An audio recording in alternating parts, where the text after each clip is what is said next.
Hello, hello မင်္ဂလာပါခင်ဗျာ Totti YouTube channel လေးကနေပြန်လဲကြိုဆိုပါရစေ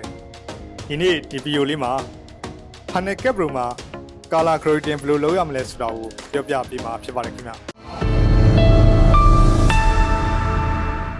ပထမဆုံး footage တွေကို Color Grading လုပ်ခင်မှာ setting ကိုဖွင့်မယ် Color Vote နေရာမှာ Color Wheel ကိုပြောင်းထားမယ်ဘာကြောင့်လဲဆိုတော့ Color Vote တဲ့ Color Wheel သုံးရတာပိုပြီးအဆင်ပြေပါတယ်Color grade လုပ်ဖို့အတွက် footage တစ်ခုကိုဆွဲတင်မယ်။ကြီးတာနဲ့ Furia Video Scope ကိုဖွင့်ထားမယ်။သူ့ရဲ့ shortcut key က Command+7 ဖွင့်လိုက်တဲ့အခါမှာ RGB overlay နဲ့ Butter Scope ဆိုပြီးနှစ်ခုပေါ်လာလိမ့်မယ်။ View မှာလည်း2 view 3 view ဆိုပြီးတော့ကိုယ်စိတ်ကြရွေးထားလို့ရပါတယ်။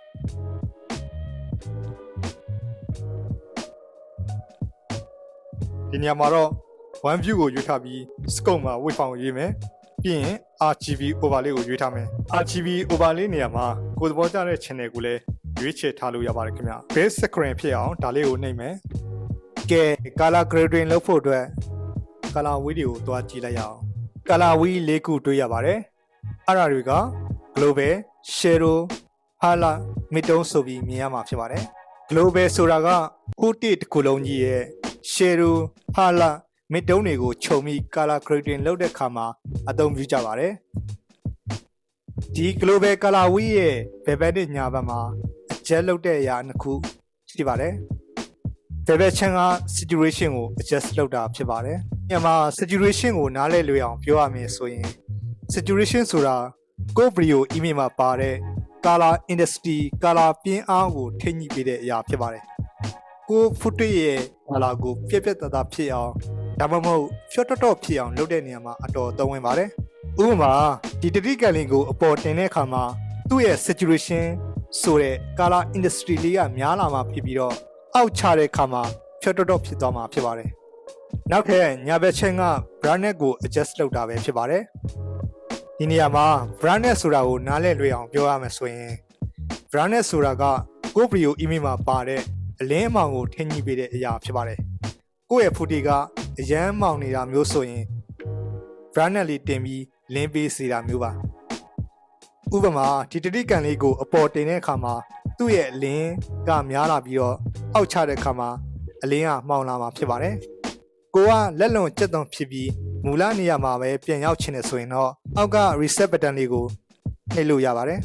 ဒါဆိုရင်မူလနေရာပြန်ရောက်သွားပြီဖြစ်ပါတယ် color wheel ရဲ့အလယ်မှာ color value ကိုချိန်စားတဲ့ button လေးတစ်ခုပါပါတယ် color wheel မှာ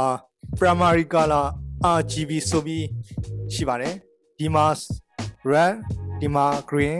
ဒီမှာ blue ဆိုပြီးပါပြီးသားပါ RGB တွေပေါင်းဆက်သွားတဲ့အခါမှာ color theory အရ CM1 ဆိုတဲ့ secondary color တွေဖြစ်လာပါတယ် C က cyan M က magenta 1 က yellow ဖြစ်ပါတယ်ဒီမှာ red နဲ့ green နဲ့ပေါင်းဆက်တဲ့အခါမှာ yellow ဖြစ်သွားတယ် blue နဲ့ green နဲ့ပေါင်းဆက်တဲ့အခါမှာ cyan အရောင်ဖြစ်သွားတယ် red နဲ့ blue ပေါင်းဆက်တဲ့အခါမှာ magenta အရောင်လေးဖြစ်သွားပါတယ်ဒါဆိုကိုလိုချင်တဲ့ color value လေးကိုလိုသလိုပြောင်းလို့ရပါတယ်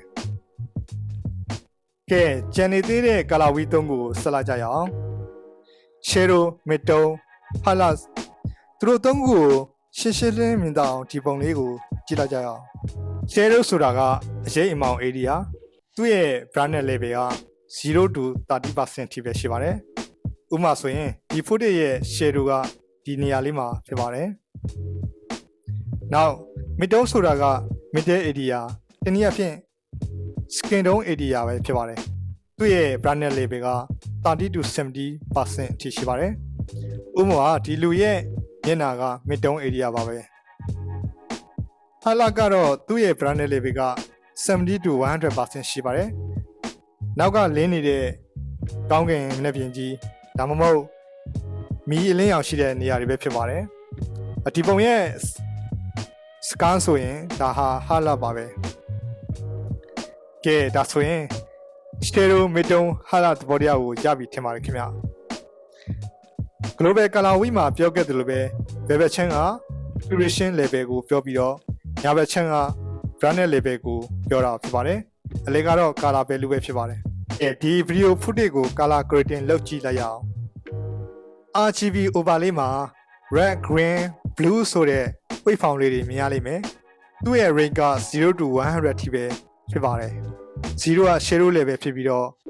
100ကတော့ brightness level ဖြစ်ပါတယ်shadow က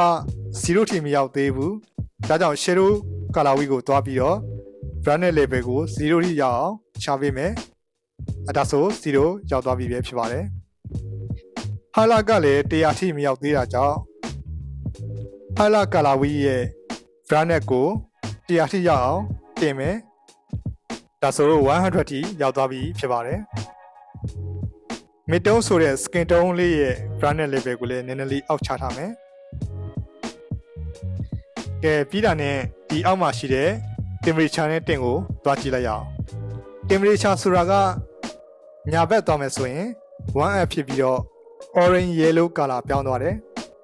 ဘယ်ဘက်သွားမယ်ဆိုရင်တော့6ဖြစ်တဲ့ blue အရောင်တန်းသွားမှာပဲဖြစ်ပါတယ်ဒီဗီဒီယိုမှာလင်မော်ရောင်တန်းနေရာလေးကိုနည်းနည်းရှော့ချင်တာမို့ဘယ်ဘက်ကိုသွားပြီးတော့6ဖြစ်အောင်နည်းနည်းလေးဘယ်ဘက်ကိုရွှေ့မယ်တင်ဆိုတာက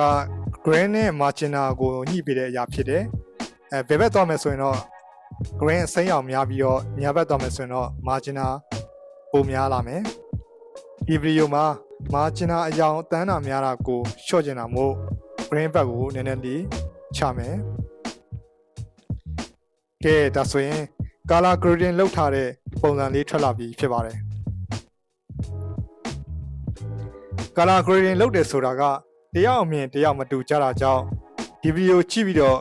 ကိုဖြစ်ချင်တဲ့ကိုလိုချင်တဲ့ color ပုံစံကိုကိုယ့်ဘာသာကိုအလွယ်တကူ color grade လုပ်နိုင်ပြီလို့ထင်ပါတယ်ခင်ဗျကဲဒါဆိုရင် Final Cut Pro မှာ color grading ရဲ့အခြေခံ body တွေကိုနားလည်သဘောပေါက်ပြီးလို့ယုံကြည်ပါတယ်ခင်ဗျ